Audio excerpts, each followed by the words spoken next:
विदेश से पति पत्नी भारत घूमने के लिए आते हैं और वो दोनों पति पत्नी आगरे के ताजमहल को देखना चाहते हैं। अब वो आगरे के ताजमहल के लिए एक रिक्शा करते हैं और दोस्तों वहीं पर वो रास्ते में जैसे ही जा रहे होते हैं तो एक लड़की है जो बहुत खूबसूरत है लेकिन फटे से कपड़े हैं, मैले से, और कबाड़े को चुन रही है। दोनों पति पत्नी उस लड़की को देखकर उस रिक्शे वाले को रोकते हैं और उस लड़की का फोटो लेने लगते हैं। जैसे ही वो उस लड़की का फोटो लेते हैं तो वो लड़की तुरंत उन लोगों को रोकती और कहती है इंग्लिश में जवाब देते हुए कि आप मेरी मर्जी के बिना मेरी कोई पिक्चर नहीं खींच सकते और ये बिल्कुल भी जायज नहीं है, तो मेरी पिक्चर दोबारा मत खींचना। जब पति पत्नी ये बात सुनते हैं तो वो बड़े हैरान हो जाते हैं कि एक इतने बुरे कपड़ों में और ऐसी हालत लड़की की है, लेकिन ये तो काफी पढ़ी लिखी है। और अंग्रेज वहां पर उससे बात करते और कहते हैं कि तुम ऐसी कैसे हो। तो वो लड़की धड़ाधड़ उन लोगों को इंग्लिश में सवाल जवाब कर रही थी। दोस्तों इस बात को देखकर जो अंग्रेज होते हैं पति पत्नी, वो उस लड़की से उसकी जिंदगी की कहानी पूछते हैं कि तुम यहाँ पर कैसे आई, तुम्हारे परिवार में कौन है। जब वह उस लड़की की कहानी को सुनते हैं तो वो भी भावुक हो जाते हैं और उस लड़की की कहानी को विदेश ले जाकर अपने अखबारों में छापते हैं और ये कहानी काफी सुर्खियां बटोरती है। तो आखिरकार ऐसी क्या उस लड़की की कहानी थी जो इतनी पढ़ी लिखी लड़की ऐसा काम कर रही थी, क्या उसकी मजबूरी रही होगी। ये सारी कहानी हम आप लोगों को इस वीडियो में आगे बताएंगे और ये कहानी आप लोगों को भी झंझोर कर जा सकती है।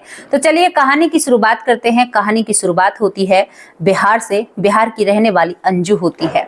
अंजू पढ़ने लिखने में बड़ी तेज है। अंजू के पिता एक सरकारी नौकरी करते हैं। घर में पैसों की कोई भी कमी नहीं होती। अंजू के पिता अपनी बेटी को बहुत अच्छी एजुकेशन दे रहे थे। उसे बाहर पढ़ने के लिए भेजा जाता है शहर में, डेली बस से आना और जाना। और स्कूल में वो नंबर 1 स्कूल में पढ़ा करती, गांव में सबसे अच्छे स्कूल में पढ़ती है शहर में। तो चारों तरफ अंजू का नाम होता है। दोस्तों अंजू बचपन से ही बहुत चंचल और तेज दिमाग रहती है। अंजू धीरे धीरे उसकी उम्र आगे बढ़ती रहती है और अंजू के साथ का एक लड़का होता है पप्पू, जो अंजू के ही पड़ोस में रहता है। और आप लोगों को एक और बात बता दें, जो गांव में पड़ोस होते हैं वहां पर भाईचारा चलता है, यानी कि वहां पर एक दूसरे की शादी नहीं होती, वहां पर एक दूसरे को बहन भाई ही माना जाता है। अब अंजू शहर में पढ़ती है, 12वीं क्लास उसकी हो जाती है। लेकिन दोस्तों अंजू मन ही मन पप्पू को पसंद किया करती, लेकिन अपने गांव के माहौल को देखते हुए अंजू पप्पू से कह नहीं पाती है। और दूसरी तरफ जो पप्पू होता है वो भी अंजू को पसंद करता है, लेकिन वो भी इसी बात से मार खाता है और वो भी अंजू से कह नहीं पाता है। लेकिन जैसे ही अंजू कॉलेज की दहलीज पर पैर रखती है और वो बाहर की दुनिया को देखती है तो दोस्तों इन सब चीजों को खत्म करते हुए एक दिन अंजू पप्पू को अकेले में मिलने के लिए बुलाती है। पहले तो पप्पू आने के लिए मना करता है, लेकिन वो उसके बुलावे पर आ जाता है और दोस्तों यहाँ पर दोनों जने एक दूसरे से प्यार का इजहार करते हैं। पप्पू कई बार मना करता है लेकिन अंजू नहीं मानती है। और दूसरा फासला इन दोनों के बीच में क्या था दोस्तों, जो पप्पू होता है वो एक गरीब घर से होता है और अंजू के पिता तो एक सरकारी नौकरी कर रहे थे, तो उनके घर में तो पैसों की कोई कमी नहीं होती है। अब उनका मिलना मिलाना चलने लगता है। अंजू और भी आगे बढ़ती है। इसके बाद अंजू के पिता कहते हैं कि बेटी अब मैं तुम्हारी शादी करूंगा, क्योंकि एक पिता का सपना होता है बेटी की शादी करना। और अंजू को अब घबराहट होने लगती है। अंजू पप्पू को मिलने के लिए बुलाती है और उससे कहती है कि मेरे माँ बाप मेरी शादी के लिए बोल रहे हैं, तुम क्या करना चाहते हो। तो पप्पू कहता है रोता हुआ कि तुम शादी कर लो, हमारे पास कोई और विकल्प तो है नहीं, कोई और बात नहीं है, तो मैं क्या कर सकता हूँ, तुम्हें शादी तो करनी ही होगी। अंजू पप्पू के गाल पर एक तमाचा रखती और कहती है कि जिस दिन तुमसे प्यार का इजहार किया था मैं उस दिन से ही तुम्हारी हूँ, कोई और बात मत सोचना। और दोस्तों यहाँ पर एक दूसरे में दोनों गले मिलने लगते हैं और रोने लगते हैं। इसके बाद अंजू अपने घर चली जाती है। कई दिन सोचती है। उधर अंजू को देखने के लिए लड़के वाले आ जाते हैं और अंजू का रिश्ता तय भी हो जाता है। शादी को करीबन 1 महीना ही रहता है और अंजू बार बार सोचा करती कि मैं क्या करूं और क्या करूं। दोस्तों अंजू अब यहाँ पर अपना फैसला पप्पू को सुना देती है। कहती है कि मैं सुबह 3 बजे रेलवे स्टेशन पर तुम्हारा इंतजार करूंगी और मैं आज अपनी खुशियों भरी जिंदगी को लात मार रही हूं तुम्हारे लिए, तो मेरे विश्वास पर खड़ा उतरना और कभी भी मुझे धोखा मत देना। यहाँ से अंजू दूसरे दिन 3 बजे उसी वक्त पर रेलवे स्टेशन पर पहुंच जाती है। दोस्तों पूरा घर सोया हुआ था। अंजू अपने घर से 1 रुपया या गहने कुछ भी नहीं लेती है और वो सीधी रेलवे स्टेशन पर बैठ जाती है। उसके बाद पप्पू भी उसी बताए समय पर आता है, लेकिन दोस्तों जैसे ही पप्पू अंजू के सामने से आता है तो एक बहुत तेज एक्सप्रेस आती है जो पप्पू को उड़ा देती है। पप्पू उसी रेलवे स्टेशन पर अपना दम तोड़ देता है। अंजू उससे बात भी नहीं कर पाती है और अंजू वहां पर उसकी आंखों के सामने अंधेरा सा हो जाता है और वो रोती हुई पप्पू के टुकड़ों के पास बैठ जाती है, क्योंकि पप्पू का शरीर भी नहीं रहा था। अब अंजू घबराने लगती है, उसके हाथ पैर फूलने लगते हैं। जिस ट्रेन की उन लोगों ने टिकट की थी वो ट्रेन आ चुकी थी और दोस्तों अभी किसी को कुछ भी मालूम नहीं था। लेकिन अंजू घबराहट में और ये सोचते हुए कि गांव वालों को मैं क्या जवाब दूंगी जब ये पूछेंगे कि ये लड़का ऐसे कैसे हो गया, क्योंकि हल्का हल्का सा गांव में सभी को पता था कि जो अंजू है वो पप्पू से प्यार किया करती है। दोस्तों अंजू उस ट्रेन में चढ़ जाती है। इन दोनों का प्लान होता है कि ये आगरे आएंगे, आगरा आकर अपनी जिंदगी का गुजर बसर करेंगे। लेकिन अब पप्पू तो था नहीं, एक चुपचाप सुन्न सी बैठी हुई लड़की जा रही है जिसका शायद 1 महीने बाद शादी थी, वो शादी भी छूट गई है और जिससे वो प्यार किया करती वो भी इस दुनिया से जा चुका है। हालांकि यहाँ से अंजू अपने कदम उल्टे भी ले सकती थी, लेकिन वो कोई फैसला नहीं कर पाती है और वो आगरा पहुंच जाती है। डर के कारण अब वो ऐसे शहर में आई थी जिसको ना ही तो उसने पहले कभी देखा था और वो वहां पर अपना कैसे गुजारा करे। जबान शरीर है, लोग तरह तरह की नजरों से उसकी तरफ देखा करते हैं। तो दोस्तों अंजू ने अपने चेहरे पर थोड़ी सी कालिक लगानी शुरू कर दी थी और अपने हुलिये को हमेशा बिगाड़ कर रखा करती ताकि उसकी तरफ कोई गंदी नजरें ना रखे।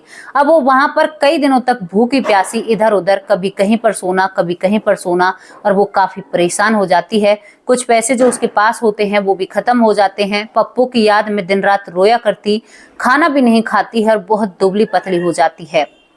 करीबन 10-15 दिन इन सब चीजों के बीच में निकल जाते हैं। तो यहाँ पर जो अंजू होती है अपने आप को संभालती है और अपने लिए कोई ऐसा काम ढूंढती है जिससे उसका पेट भर जाए। अब वो उस शहर की होती नहीं है तो कोई उसे काम देने में राजी नहीं होता। दोस्तों दूसरे शहर की थी और उसकी शकल सूरत को देखकर भी कोई उसे काम देने के लिए राजी नहीं होता है। अब अंजू एक दिन बैठी हुई होती है फुटपाथ के किनारे, वहां पर एक बुजुर्ग व्यक्ति कबाड़ा चुनता है। तो अंजू उसे जब देखती है तो कहती है कि बाबा आप ऐसा काम क्यों करते हो, क्या आपको ये काम करना अच्छा लगता है, कैसे करते हो, क्या करते हो, कई सवाल करती है। तो वो बाबा कहता है कि बेटी इस काम से हमारा पेट भर जाता है और किसी को हमें पैसे देने भी नहीं पड़ते हैं और इन सब से पैसा मिलता है, उससे घर का गुजारा चलता है। दोस्तों अंजू उससे पूरी पूछती है कि कैसे होता है कैसे नहीं होता, और अंजू भी अब उसी बाबा के काम को करने लगती है और वो भी कबाड़ा चुनने लगती है जिससे उसका पेट भर सके, क्योंकि वो सब कुछ छोड़कर यहाँ पर आ गई थी। अब वो कबाड़ा चुनती है और अपने गुजारा करती है। कई दिनों तक तो वो फुटपाथ पर पहले से ही सो रही थी। अब वो धीरे धीरे अपना एक छोटा सा आशियाना बनाती है, छोटी सी झोपड़ी बनाती है और दोस्तों झोपड़ी से वो कबाड़ा बीनते बीनते एक छोटा सा कमरा, बिल्कुल छोटा सा कमरा आगरे में लेती है। पूरे दिन कबाड़ा चुनती है, दिन को भी कबाड़ा चुनती है और सुबह जल्दी उठकर उस वक्त भी कबाड़ा चुनती है। अगर रास्ते में कोई नशेड़ी या दारू पीवा उसे दिख जाया करता तो वो उससे किनारा कर लिया करती और वो काफी दूर उन लोगों से रहा करती जो लगता कि ये मुझे परेशान कर सकते हैं। अब एक दिन वो आगरा की गलियों में कबाड़ा बीन रही थी, तभी जो मैंने पहले बताया आपको पति पत्नी जो विदेश से आगरा आए थे ताजमहल को देखने, उनकी नजर अंजू पर पड़ती है और वो अंजू की फोटो लेने लगते हैं। अंजू की जब वो फोटो लेते हैं तो इंग्लिश में वो जवाब देती है और कहती है कि आप मेरी फोटो नहीं ले सकते, आपको कोई राइट नहीं बनता, मेरी इजाजत के बिना आप मेरी कोई फोटो लें। तो यहाँ पर अंग्रेज और उसकी पत्नी बहुत ज्यादा खुश हो जाते हैं, वो विदेशी, और अंजू से बात करने लगते हैं। वो आज ताजमहल देखने ही नहीं जाते, अंजू से कई बातें करते हैं और धीरे धीरे उन तीनों में ऐसी बातें बनती हैं कि अंजू उनके सामने अपना पूरा दुख रो देती है और कहती है कि मुझे बहुत दुख होता है, आज मुझे 4 साल हो गए अपने गांव को छोड़े हुए, और वो सारी सच्चाई उन दोनों पति पत्नी के सामने रखती है। दोस्तों वो दोनों पति पत्नी उस लड़की की बातों को सुनकर भावुक हो जाते हैं और कहते हैं कि क्या कोई लड़की ऐसी भी हो सकती है जो अपनी प्रेमी की याद में यहाँ पर कबाड़ा बीन रही है और ना ही अपने गांव गई है। यहाँ पर वो पति पत्नी उस लड़की को समझाने की कोशिश करते हैं कि बेटा ऐसा नहीं हुआ करता, माँ बाप के पास जाओगी तो वो तुम्हारी बातें जरूर सुनेंगे, वो तुम्हें जरूर समझेंगे तुमने ऐसा क्यों किया, तुम्हें वहीं से अपने कदम उल्टे ले लेने चाहिए थे। और यहाँ पर वो कहते हैं कि चलो हम तुम्हें तुम्हारे माँ बाप के पास छोड़ कर आते हैं, लेकिन अंजू साफ शब्दों में मना कर देती है और कहती है कि नहीं, मैं ऐसे नहीं जा सकती, मैं क्या मुंह उन लोगों को दिखाऊंगी और क्या वहां पर करूंगी। और वो बिल्कुल साफ शब्दों में मना कर देती है और कहती है कि मैंने अपने पिता और माँ के साथ बहुत बुरा किया है सर, तो मैं बिल्कुल इन सब चीजों के ही लायक हूँ जो मेरे साथ हो रहा है और जो मैं जिंदगी जी रही हूँ, क्योंकि मैंने अपने माँ बाप को बहुत दुख दिए हैं और ये तो कुछ भी नहीं है उनके दुख के सामने। तो दोनों पति पत्नी जो विदेश से आए थे उसकी बातें सुन रहे थे, वो उसके सर पर हाथ रखते और कहते हैं कि तू बहुत समझदार है, लेकिन तुमने एक बहुत बड़ी नासमझी कर दी है, जो तुमने अपने माँ बाप के पास जाकर अपना दुख नहीं रोया, नहीं उन्हें बताया। यहाँ पर वो सारी कहानी को कैप्चर करते हैं और उस कहानी को दोस्तों वो विदेश ले जाकर विदेश में चलाते हैं। आप यकीन नहीं मानोगे, वो कहानी विदेश में पॉपुलर हो जाती है और वो वायरल हो जाती है और उस लड़की के बारे में अच्छे कमेंट भी आते हैं। कुछ लोग ये भी कहते हैं कि लड़की ने माँ बाप के साथ गलत किया था, लेकिन दोस्तों शायद उस वक्त नासमझी थी या लड़की कुछ समझ नहीं पाई या बहक चुकी थी, आप कुछ भी लगा लो, और वो लड़की रातों रात वायरल हो जाती है। लेकिन वो विदेश में वायरल होती है, यहाँ पर भी उसकी कुछ वीडियो आती हैं, कुछ चीजें चलती हैं। इसके बाद वो लड़की जब अपनी वीडियो देखती है और ध्यान से उन बातों को समझती है, तो 4 साल बाद उस लड़की को एहसास होता है और जो विदेश से पति पत्नी आए थे वो उस लड़की को एक फोन देते हैं और उसका फोन नंबर लेते हैं और वो विदेश से भी उस लड़की से बात किया करते हैं। और यहाँ पर विदेश से वो पति पत्नी उस लड़की को समझाने में कामयाब हो जाते हैं और उस लड़की से कहते हैं कि बेटा तुरंत अपने माँ बाप के पास जा, वो तेरा आज भी इंतजार कर रहे होंगे। ये वीडियो उस लड़की के माँ बाप के पास भी पहुंच जाती है। इधर तो माँ बाप आ रहे थे, उधर वो लड़की इनके पास जा रही थी। बिल्कुल ऐसा ही हो जाता है। और दोस्तों वो लड़की जैसे ही अपने घर पहुंचती है तो वहां पर उस लड़की को कोई भी नजर नहीं आता है, क्योंकि माँ बाप आगरा आ चुके थे। वो लड़की वहां पर पूरे घर में माँ बाप को ढूंढती है, पूरे घर को देखकर रोने लगती है कि मैं यहाँ पर खेला करती थी, यहाँ पर रहा करती। और यहाँ पर दोस्तों दोनों ही एक दूसरे से अलग हो जाते हैं। अब वो लड़की हिम्मत कर पूरे पड़ोसियों से पूछती है कि चाची, मेरी यहाँ पर माँ और पिताजी रहा करते थे, वो कहाँ पर गए हैं। तो पूरा गाँव देखकर उस लड़की को हैरान हो जाता है और तरह तरह की बातें बनाने लगता है कि यही तो वही है जिस दिन ये गई थी, उस दिन ही पप्पू की लाश हमें मिली थी बहुत बुरी हालत में। और कई बातें बनाते हैं। लेकिन एक उसकी सगी चाची होती है, वो अपनी बेटी को गले से लगाती है और कहती है कि तेरे माँ बाबूजी तेरी वीडियो देखकर तुम्हें आगरा लेने के लिए गए हैं, लेकिन तू यहाँ पर आ गई है। तभी वो अपने माँ बाबूजी के पास फोन करती है और उसके माँ बाबूजी तुरंत वहां से वापस लौटकर अपनी बेटी के पास आते हैं। और जो अंजू का पिता था अपनी बेटी को गले लगाता है, बहुत रोता है, कहता है कि पागल, तुमने 4 साल अपनी जिंदगी के ऐसे ही गवा दिए। क्योंकि उसके पिता ने अपनी बेटी की पूरी कहानी उस वीडियो में देखी थी दोस्तों, तो उसका पिता बहुत रोता है और उसकी बेचैनी बढ़ जाती है।